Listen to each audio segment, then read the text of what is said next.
Good morning everybody. MD defence school की online classes में आपका स्वागत है। हम ज्योमेट्री के को रेगुलर कर रहे हैं।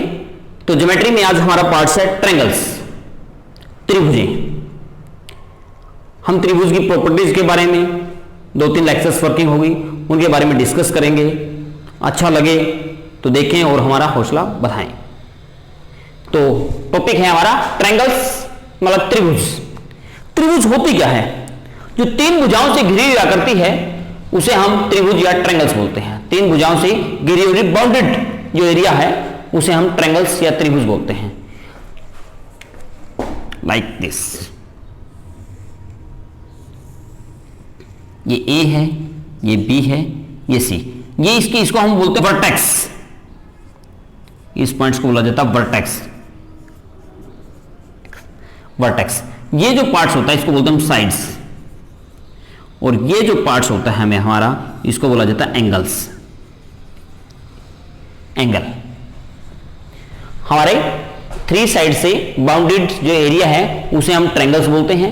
ट्रायंगल्स के जो पॉइंट्स होते हैं इन पॉइंट्स को हम वर्टेक्स बोलते हैं।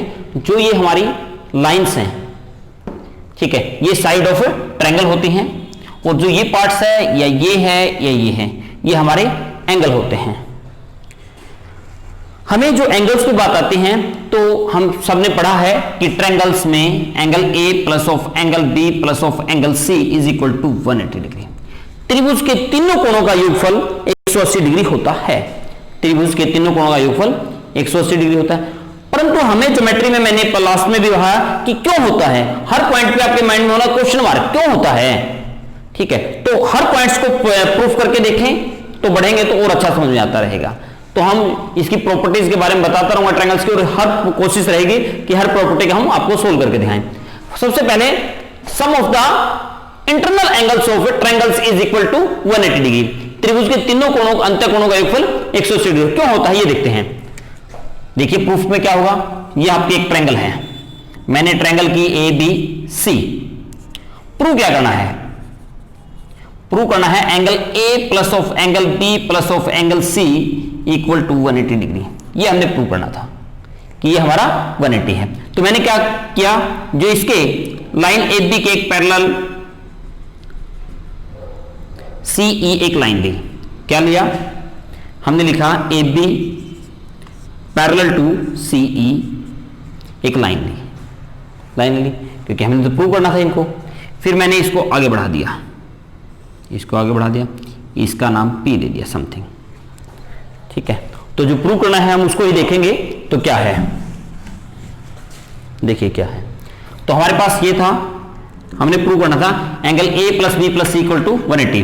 मैंने यहां पे नेमिंग दे लिया, एंगल 1 2 3 4 5 समथिंग नेम हो गई। मैंने यहां पे लिखा angle 1 plus of angle 2 plus of angle 3 equal to 180 degree.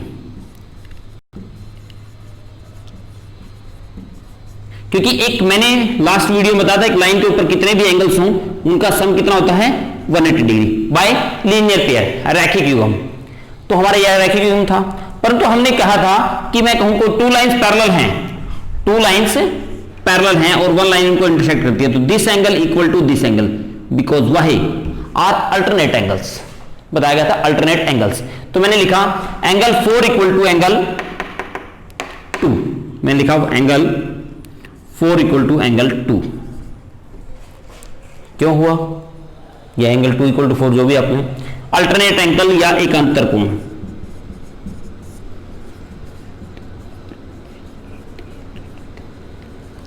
Alternate angles, clear है, एग्री। फिर मैंने लिखा angle 5 equal to angle 3, corresponding angle संगत कोण।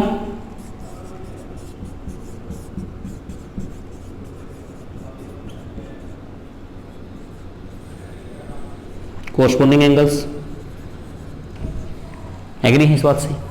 तो मैंने जो ये एंगल था, ये इक्वेशन हमारी 1 है, तो value of angle 2 put in equation number 1,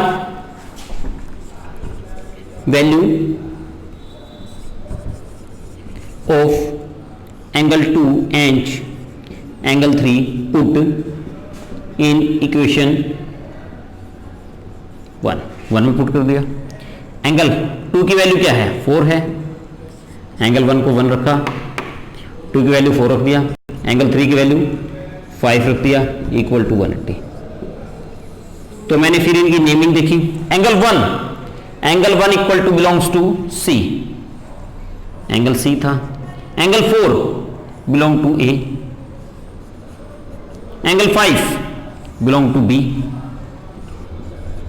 तो हमने प्रूव करना था angle A plus B plus C is equal to 180 degree. तो यही बात थी, यही प्रूव करना था कि त्रिभुज के तीनों कोणों का जोड़ 180 डिग्री होता है। समझ में आया होगा, क्योंकि हमने ये पार्ट्स लास्ट वीडियो में हमने लाइन एंड एंगल में कर चुके थे कि अल्टरनेट एंगल्स, कोरस्पॉन्डिंग एंगल्स और टाइप ऑफ द एंगल्स के बारे में। चलिए नेक्स्ट देखते हैं अब हम। फिर हमने देखा कि यदि हमारी ट्रायंगल्स है, ट्रायंगल्स में किन्हीं दो भुजाओं का योगफल हमेशा तीसरी भुजा से बड़ा होता है। मीनिंग देखिए, मैंने बोला कि ए बी प्लस में ए सी ग्रेटर देन होगा बी सी से, या हम इसको ऐसे भी बोल सकते हैं कि ए बी प्लस में बी सी का योगफल ग्रेटर देन होगा ए सी से, या हम इसको ऐसे बोल सकते हैं बी सी प्लस में ए सी का योगफल ग्रेटर देन होगा ए बी से। मीनिंग बात वही है, sum of any two sides of triangles is greater than the third side. त्रिभुज की किन्हीं दो भुजाओं का योगफल हमेशा तीसरी भुजा से बड़ा होता है। उसके बावजूद हम आगे बढ़ते हैं।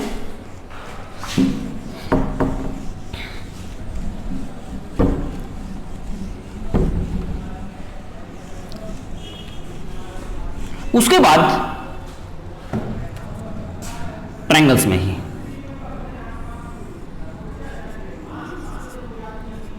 मैंने बताया अभी किन्हीं दो भुजाओं का योगफल हमेशा तीसरी भुजा से बड़ा होता है। एक बात तो याद रखनी है कि हमारी समान भुजाओं के सम्मुख कोण समान होते हैं। समान भुजाओं के सम्मुख कोण समान होते हैं।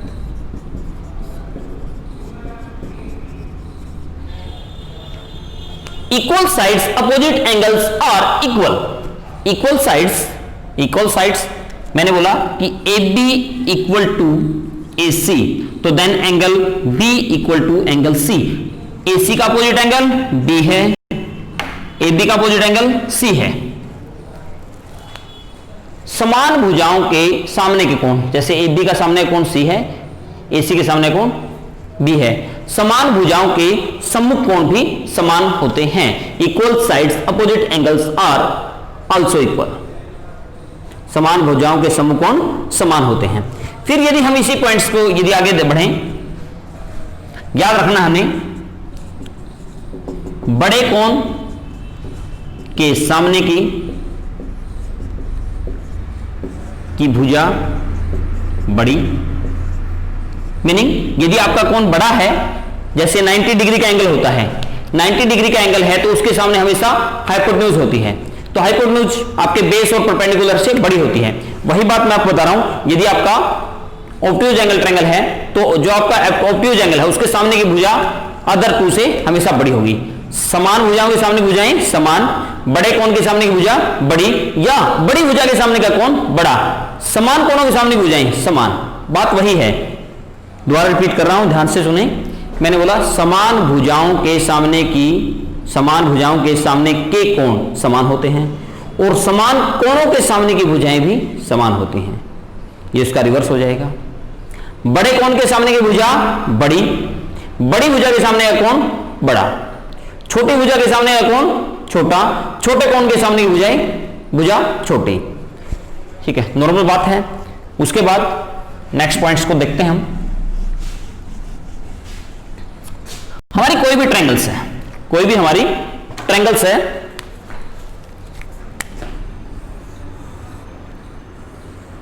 ये ट्रायंगल थी ए बी सी, इसका ये exterior angles, this angle,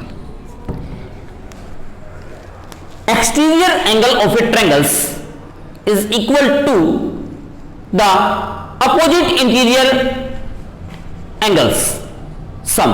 meaning कहने का मकसद है किसी भी त्रिभुज का बाह्य कोण एंगल ए सी ई अंतः सम्मुख कोणों के अंत के सम्मुख कोणों के सम के बराबर होता है। Exterior angle of a triangles is equal to opposite sum of the interior angles. Exterior of angle of a triangles is equal to opposite interior angle sum, अंतःकोणों के योगफल के। किसी भी त्रिभुज का बाह्य कोण अंतःसम कोणों के बराबर होता है। वही बात क्यों होता है, तो वही देखते हैं हम कि मैंने ये ट्रायंगल्स ली, इस पॉइंट्स को हमने प्रूव करना है this angle equal to this angle. वही बात पॉइंट्स ले लेते हैं, एंगल 1 2 3 4 समथिंग जैसे भी। मैंने लिखा एंगल 1 प्लस में एंगल 2 प्लस में angle 3 is equal to 180। Sum of interior angles of a triangle, sum of interior angles of a triangles. फिर मैंने लिखा angle 3 plus angle 4 equal to 180 degree. ये इक्वेशन 1 थी अपनी, ये इक्वेशन 2। लीनियर पेयर, रैखिक युग्म। हमने बोला कि by equation 1 and 2, by equation 1 and 2 180 180, तो एंगल 1 प्लस में एंगल 2 प्लस में angle 3 equal to angle 3 plus में एंगल 4। ये देखिए एंगल 3 साइड भी है, एंगल 3 साइड भी है, तो कैंसल। एंगल 1 प्लस में 2 इक्वल टू एंगल 4। तो वैल्यू रखता हूं एंगल ए की वैल्यू, 1 की value A, angle A plus angle 2 की value B equal to angle 4 की वैल्यू सी। सी बोल दो या ए सी ई, इसको बोलते हैं एक्सटीरियर एंगल्स। ठीक है, ये होते हैं अपोजिट इंटीरियर एंगल्स। तो किसी भी त्रिभुज का बाह्य कोण अंतःसम कोणों के बराबर होता है। मेरे ख्याल से बहुत आसान है टॉपिक्स। तो इसके बावजूद नेक्स्ट जो हमारा होगा क्लासिफिकेशन ऑफ ट्रायंगल्स। कौन, तो उनको किस आधार पर डिवाइड किया गया है? Classification of triangles, classification of triangles. त्रिभुज को दो टाइप से डिवाइड किया गया है, 2 टाइप से डिवाइड किया गया है त्रिभुज को। ठीक है, एक तो है साइड्स के आधार पर, बेस्ड ऑन साइड्स। सेकंड है बेस्ड ऑन एंगल्स, त्रिभुज को भुजाओं के आधार पर और त्रिभुज को कोणों के आधार पर। मतलब 2 तरीके से त्रिभुज को क्लासिफाइड किया गया है, डिवाइड किया गया है। ठीक है, या वर्गीकृत किया गया है। एक तो बोलते हैं हम भुजाओं के आधार पर, दूसरों को बोलते हैं कोणों के आधार पर। सबसे पहले हम पढ़ते हैं भुजाओं के आधार पर कि बेस्ड ऑन साइड्स, कि ट्रायंगल्स की साइड्स के बेस पे। तो सबसे पहले हम जिक्र करते हैं समबाहु त्रिभुज। समबाहु, सम का मतलब समान, बाहु का मतलब भुजा, त्रिभुज तो ट्रायंगल्स थी। समबाहु, जिस त्रिभुज की तीनों भुजाएं समान होती हैं उसे हम समबाहु त्रिभुज या इक्विलैटरल ट्रायंगल बोलते हैं। समबाहु त्रिभुज या इक्विलैटरल ट्रायंगल, जिस त्रिभुज के तीनों भुजाएं समान होती हैं और प्रत्येक एंगल 60 डिग्री का होता है।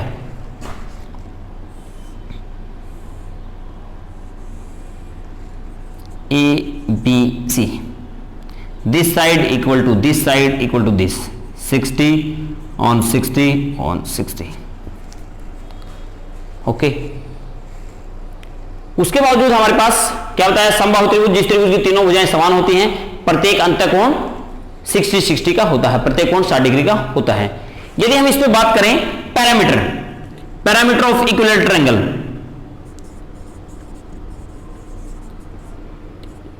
पैरामीटर 3 मल्टीप्लाई में साइड्स, 3 मल्टीप्लाई में साइड्स। हमारा area of an equilateral triangle, area of equilateral triangle, area of equilateral triangle √3/4 multiply में साइड का स्क्वायर, √3/4 मल्टीप्लाई में साइड्स का स्क्वायर। हमने बताया इक्विलैटरल ट्रायंगल, समबाहु त्रिभुज, जिस त्रिभुज की तीनों भुजाएं समान होती हैं, जो प्रत्येक एंगल है वो 60 डिग्री का होता है। ठीक है, तो समबाहु त्रिभुज का परिमाप पैरामीटर 3 मल्टीप्लाई में साइड हो जाएगा, क्योंकि तीनों भुजाएं, क्योंकि पैरामीटर हमारा सभी भुजाओं का योगफल होता है, तो तीनों भुजाओं का योग क्या सेम थी, तो इसलिए 3 मल्टीप्लाई में साइड हो गया। और समबाहु त्रिभुज का क्षेत्रफल √3/4 मल्टीप्लाई साइड का स्क्वायर। फिर आते हैं हम समद्विबाहु त्रिभुज। सम का मतलब समान, द्वि का मतलब दो, बाहु का मतलब भुजा, या आइसोसेल ट्रायंगल, आइसोसेल ट्रायंगल या समद्विबाहु त्रिभुज, जिस त्रिभुज की दो भुजाएं समान हैं, दो भुजाएं समान हो, उस त्रिभुज को हम बोलते हैं समद्विबाहु त्रिभुज। मैंने कुछ 1 मिनट पहले बताया है कि समान भुजाओं के समकोण भी समान होते हैं, तो ऐसे त्रिभुज, जिस त्रिभुज की दो भुजाएं और दो कोण समान होते हैं, उस त्रिभुज को अभी हम समद्विबाहु त्रिभुज कहते हैं। मान लीजिए ये हमारी आइसोसेल ट्रायंगल है, ये साइड ए थी, ये साइड बी थी, ये साइड सी थी। मैंने इसको लेट किया, this side equal to A, this side equal to A, this side equal to B. यदि ये ए है तो this angle equal to this angle, same sides के समान भुजाओं के आमने सामने के कोण भी समान होते हैं। फिर वही बात, इसका हमें पैरामीटर फाइंड करना होता है, पैरामीटर ऑफ आइसोसेल ट्रायंगल। तो हमारे पास क्या था, सभी साइड्स का सम, मीनिंग इसको बोलते हैं 2a प्लस ऑफ b। फिर हमारे पास area b/4 root 4a square minus of b का स्क्वायर, ये हो जाएगा। फिर उसके बाद वही बात दोबारा रिपीट कर रहा हूं कि जिस त्रिभुज की दो भुजाएं समान हो और दो कोण समान हो, उस त्रिभुज को हम समद्विबाहु त्रिभुज या आइसोसेल ट्रायंगल्स बोलते हैं। उसके बाद थर्ड पॉइंट है विषम बाहु त्रिभुज, स्लेंट ट्रायंगल। विषम बाहु त्रिभुज, जिस त्रिभुज की कोई भी भुजा आपस में बराबर नहीं होती, तीनों भुजाओं का साइज अलग अलग होता है और तीनों कोणों का साइज भी अलग अलग हो, तो उसे हम बोलते हैं स्लेंट ट्रायंगल या विषम बाहु त्रिभुज। लाइक दिस, हमने एक ट्रायंगल्स मेक की, ये हमारी ट्रायंगल्स थी, ये ए है, ये बी पॉइंट था, ये सी था। मान लेते हैं ये साइड ए है, मान लेते हैं हम ये साइड बी है, मान लेते हैं ये साइड सी है। फिर आता था इसका पैरामीटर। जो पैरामीटर का फॉर्मूला था हमारे पास, वो हमारे पास सभी साइड्स का सम होता था, सभी साइड्स का सम, वो हमने पैरामीटर कर रखा है। तो इनके एंगल्स भी इक्वल नहीं होते। उसके बावजूद semi parameter, semi parameter, parameter का हाफ एस निकालते थे बाय 2। फिर हमने एक वर्किंग करनी होती थी, उसे बोलते हैं हीरो सूत्र फार्मूला। 9th क्लास में हमने पढ़ा है हीरो सूत्र फार्मूला। तो वो होता है हमारा area of slant triangle, area of विषम बाहु त्रिभुज का एरिया। तो हमारा s into s minus of a into s minus of b into s minus of c, और गेट आंसर। तो मैंने ट्रायंगल्स के बारे में पढ़ा, भुजाओं के आधार पर ट्रायंगल, साइड्स के। सबसे पहले समबाहु त्रिभुज, जिस त्रिभुज की तीनों भुजाएं समान होती हैं और तीनों प्रत्येक कोण 60 डिग्री होता है, उसे हम बोलते हैं समबाहु या इक्विलेटरल ट्रायंगल। उसके बाद समद्विबाहु त्रिभुज, जिस त्रिभुज की दो भुजाएं और दो ही कोण समान होते हैं, उसे हम समद्विबाहु त्रिभुज या आइसोसेल ट्रायंगल। तीसरी है हमारे पास विषम बाहु त्रिभुज या स्लेंट ट्रायंगल, जिस त्रिभुज की सभी भुजाओं का साइज अलग अलग होता है, ना कोई कोण इक्वल होता आपस में, तो उसे हम बोलते हैं विषम बाहु त्रिभुज या स्लेंट ट्रायंगल्स। उसके बावजूद हम पढ़ते हैं कोणों के आधार पर ट्रायंगल्स, बेस्ड ऑन एंगल्स। जो हमारी कोणों के आधार पर ट्रायंगल्स हैं वो कौन कौन सी हैं और उसमें क्या क्या बता रखा है उसको देखेंगे अब हम। सबसे पहले जो कोणों के आधार पर है उसे हम बोल रहे हैं न्यून कोण त्रिभुज या acute angle triangle. Acute angle triangle, acute हमने पढ़ा था, एक्यूट एंगल के बारे में पढ़ा था कि जो कोण 0 डिग्री से बड़ा होता है और 180 डिग्री से छोटा होता है उसे हम एक्यूट एंगल बोलते हैं। परंतु यहां पे एक्यूट एंगल ट्रायंगल, जिस त्रिभुज के तीनों कोण, जिस त्रिभुज के तीनों कोण 190 डिग्री से कम हो और 0 डिग्री से बड़े हो, तो उस त्रिभुज को बोलते हैं हम एक्यूट एंगल ट्रायंगल।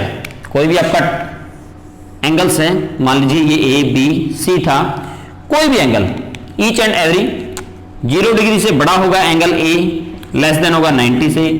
जो एंगल बी भी 0 डिग्री से बड़ा होगा बट लेस देन होगा 90 से। जो एंगल सी है 0 डिग्री से बड़ा होगा और 90 से लेस होगा। जिस त्रिभुज के तीनों कोण, जो ईच एंगल्स हैं, तीनों के तीनों कोण 0 डिग्री से बड़े होते हैं परंतु प्रत्येक कोण 90 डिग्री से कम होता है, छोटा होता है, उसे हम न्यून कोण त्रिभुज या एक्यूट एंगल ट्रायंगल्स बोलते हैं। न्यून कोण त्रिभुज या एक्यूट एंगल ट्रायंगल बोलते हैं। ओके, अब कई बार इसमें क्वेश्चंस वर्क में हो जाता है न्यून कोण त्रिभुज में। कि पहचान कैसे करोगे। मान लीजिए उसके एंगल्स तो नहीं दे रखे, मान लेता हूं मैं ये साइड ए है, ये साइड बी है और ये साइड सी है। क्वेश्चन आता है कि ये एक्यूट एंगल ट्रायंगल है, ये राइट एंगल ट्रायंगल है या ये ऑब्ट्यूज एंगल ट्रायंगल है। पहचान करनी है, हमने पहचान करनी है कि किस टाइप के ट्रायंगल्स है। हमेशा याद रखो किन्हीं दो भुजाओं का योगफल, किन्हीं दो भुजाओं के वर्गों का योगफल हमेशा तीसरी भुजा से बड़ा है तो वो हमारी एक्यूट एंगल ट्रायंगल है। मतलब मैंने बोला ए का स्क्वायर प्लस ऑफ बी का स्क्वायर ग्रेटर देन होना चाहिए सी का स्क्वायर, या फिर तीनों ही पार्ट्स में ए का स्क्वायर प्लस में सी का स्क्वायर ग्रेटर देन होना चाहिए बी का स्क्वायर, या फिर हम बोलेंगे बी का स्क्वायर प्लस में सी का स्क्वायर ग्रेटर देन होना चाहिए ए का स्क्वायर। किन्हीं भी दो भुजाओं का योगफल, किन्हीं भी दो भुजाओं के वर्गों का योगफल हमेशा तीसरी भुजा से बड़ा है तो उसे हम बोलते हैं acute angle triangle. Acute angle triangle पहचान करने का ये हमारे पास प्रोसीजर हो जाएगा। उसके बावजूद हम पढ़ते हैं समकोण त्रिभुज। ऐसी त्रिभुज जिसका एक कोण 90 डिग्री का होता है, राइट एंगल होता है, उसे हम बोलते हैं समकोण त्रिभुज या राइट एंगल ट्रायंगल। जिस त्रिभुज का एक कोण राइट एंगल है तो उसे बोलते हैं राइट एंगल ट्रायंगल। जिस त्रिभुज का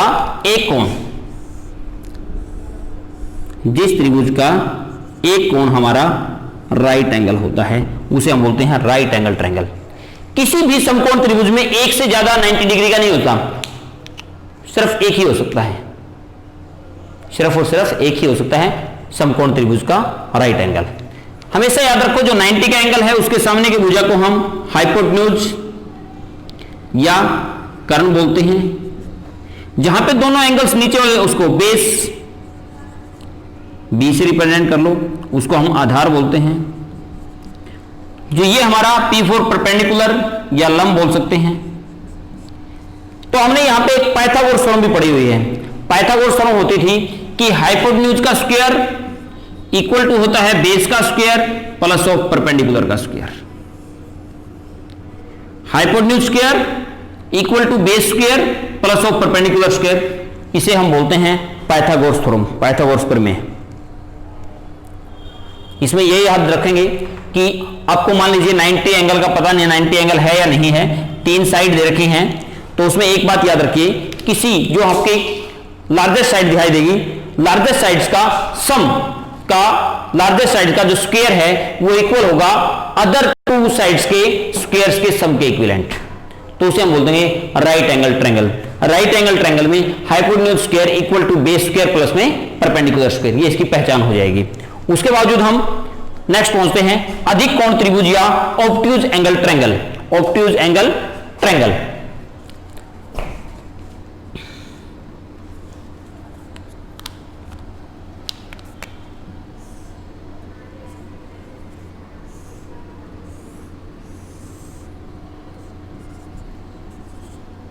जिस त्रिभुज का एक कोण, जैसे एंगल बी है, वो 90 से तो ग्रेटर देन है और 180 से लेस देन है। हमने ऑब्ट्यूज एंगल में पढ़ा था those angle greater than 90 but less than 180 are called obtuse angle. तो यहां पे होगा obtuse angle triangle those triangles whose one angle is greater than 90। जिस त्रिभुज का केवल एक कोण 90 डिग्री से बड़ा होता है उसे हम बोलते हैं ऑब्ट्यूज एंगल या अधिक कोण त्रिभुज। जिस त्रिभुज का एक कोण 90 डिग्री से बड़ा होता है तो उसे हम बोलते हैं अधिक कोण त्रिभुज या obtuse angle triangle. One angle is greater than 90 less than 180। बात हम सहमत होगी इस बात से। परंतु मान लीजिए हमें ये साइड है बी, इसकी भुजा को हम बी पुट कर लेते हैं, बी पुट कर लेते हैं। ये ए थी, इसके सामने की भुजा को हम ए पुट कर रहे हैं और इसके सामने की भुजा को सी। हमें नहीं पता या कैसा है, ठीक है, कि इसका एंगल हमें 90 से ग्रेटर नहीं दे रखा, बट ओनली चित्र दे रखा है, फिगर गिवन है, ठीक है, और हमें इनकी साइड्स की लेंथ दे रखी है। तो चेक करना है कि ये एक्यूट एंगल है या राइट एंगल है या ऑब्ट्यूज एंगल है। तो उसमें भी हमें याद रखना होगा कि हमेशा याद रखो जो आपकी लार्जेस्ट साइड है, लार्जेस्ट साइड का स्क्वायर ग्रेटर देन होगा हमेशा आपकी स्मॉलर साइड से। जो आपकी लार्जेस्ट साइड थी उसका स्क्वायर्स ग्रेटर देन होगा ए स्क्वायर प्लस बी स्क्वायर। मान लिया फॉर एग्जांपल कोई भी दे लो, मान लो यहां पे दे रखी है आपको 3 दे रखी थी, यहां पे आपको 5 दे रखी थी और यहां पे आपको 7 दे रखा था। हमें चेक करना है किस टाइप की ट्रायंगल है। तो हमने देखा 7 का स्क्वायर, ठीक है, चेक करेंगे ग्रेटर देन है या नहीं है। फिर देखा 5 का स्क्वायर प्लस में 3 का स्क्वायर, 7 का स्क्वायर 49, 5 का स्क्वायर 25, 3 का स्क्वायर 9, 49 ग्रेटर देन है क्या दिस और दिस 34। यस, तो this triangle will be obtuse angle triangle या अधिक कोण त्रिभुज। आज के लिए क्लासिफिकेशन ऑफ ट्रायंगल्स तक ही। कल हम कोशिश करेंगे इसकी प्रॉपर्टीज के बारे में डिस्कस करेंगे। नेक्स्ट वीडियो ट्रायंगल्स के एपिसोड 2 या सेकंड पार्ट की वीडियो आएगी, जो उसमें जो मीडियन है, एल्टीट्यूड्स हैं, प्रॉपर्टीज ऑफ ट्रायंगल्स काफी बचती हैं, उनके बारे में हम डिस्कस करेंगे। यदि आपको अच्छा लगा है तो कृपया करके लाइक, कमेंट और शेयर करें, जिससे हमारा हौसला बढ़ता है।